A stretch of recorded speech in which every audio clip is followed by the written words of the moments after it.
Ten Sons, a Chinese legend, retold by Eric A. Kimmel, illustrated by Yang-Shin Huan. The story of the Ten Sons is one of the oldest Chinese myths, going back as far as the Shang dynasty, circa 1523 to 1027 BC. There are several versions of this myth. Long ago, when the world was new, a giant mulberry tree grew on the far side of the sea, on the edge of the eastern horizon. Its roots plunged deep into the earth, its branches scraped the sky. Nestled in the topmost branches of this tree stood a jade palace. Hammered sheets of gold formed its roof. Its windows were made of the thinnest panes of amethyst and lapis lazuli. This was the place of Dai Jun, the Eastern Emperor, the god who ruled the regions of the sky where the sun arises. In those days there were 10 sons, the children of Dai Jun and his wife, Jai He. They never walked across the sky together. That would produce too much heat for the world to bear. Instead, every morning before dawn, Ji He would awaken one of her sons.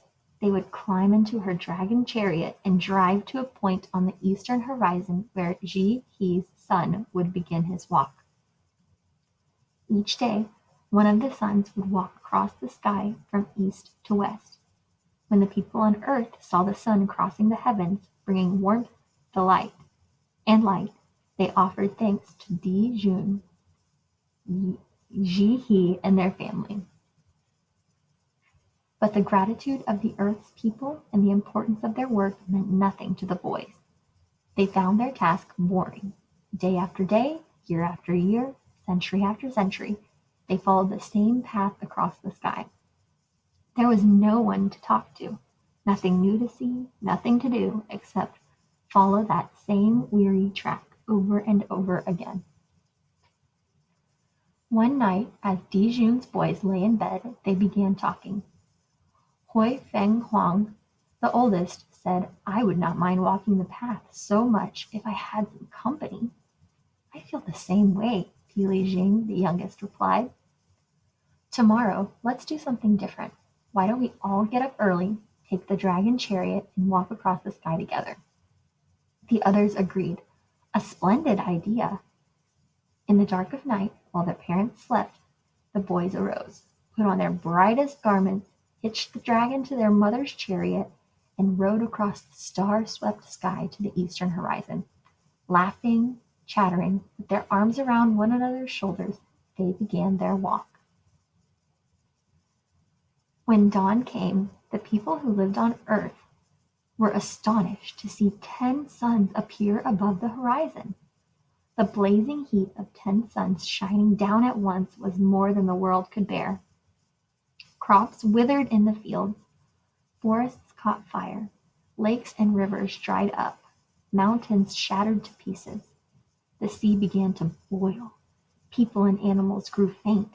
They stretched themselves on the scorching ground and waited to die. The great Emperor Shun, who ruled the nations of the world, cried to Eastern god Di Jun, "Why are you punishing us? What have the creatures of earth done to deserve this terrible fate? Have we not followed the proper rites? Have we not offered the correct sacrifices? Why have you sent your sons to destroy us?" The great emperor's cries woke Di Jun and Ji He. They looked out the window of the Jade Palace. In the distance they saw their 10 sons marching together across the sky. Di Jun and Ji He called to them, "Come back at once, go no further." But the boys did not listen. Earth was far below. They could not see the damage they were causing. Higher and higher they climbed until they reached the place where the sun stands at noon. Di Jun could not allow the world to be destroyed. The existence of all living things depended on him. If his sons would not abandon their reckless walk, he would have to stop them. Di Jun summoned Hu Yi, the archer of heaven. Hu Yi had once been a man. He introduced the science of archery to the world by inventing the bow and arrow. As a reward for his discovery, the gods placed him in the heavens among the constellations. Di Jun presented Hugh Yi with the magic bow and 10 magic arrows. With tears filling his eyes, he told Hugh Yi, "Shoot down the 10 sons, my sons, who are burning up the earth." Hugh Yi refused. "How can I harm your boys? They are like my children. I taught them to shoot with a bow and arrow. We both still love them, even when they disobey."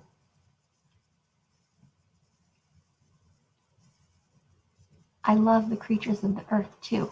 I must protect them," Dijun told Hugh Yi. "Do not be afraid. You will not harm the boys. My sons will not be hurt, but they will be changed. Never again will they cross the sky as sons. They will be gods no more. Hurry, do as I command. There is no time to spare. The earth is dying."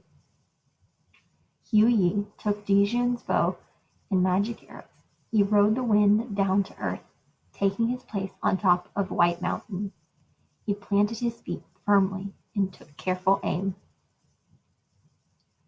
Hugh Yi released the bowstring. The magic arrow streaked across the sky.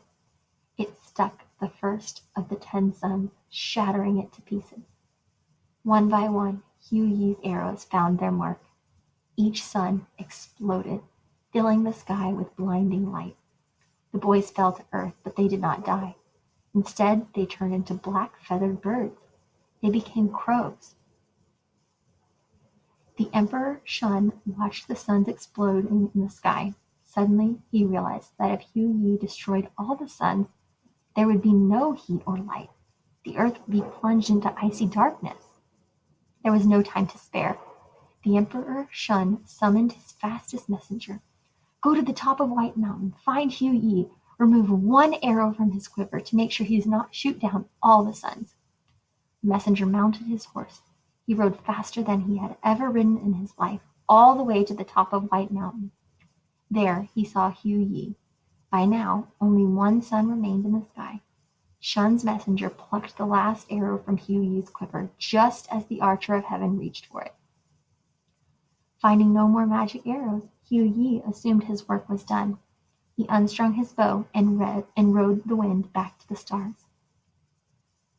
Since that day, only one sun shines overhead. Every morning, the crows gather on White Mountain to greet the dawn. "Hua, hua," they called their brother, the sun, as he begins his lonely walk across the sky. For they remember that once they too were gods, and hope for the day when their parents, Dijun and Jihi, will forgive them.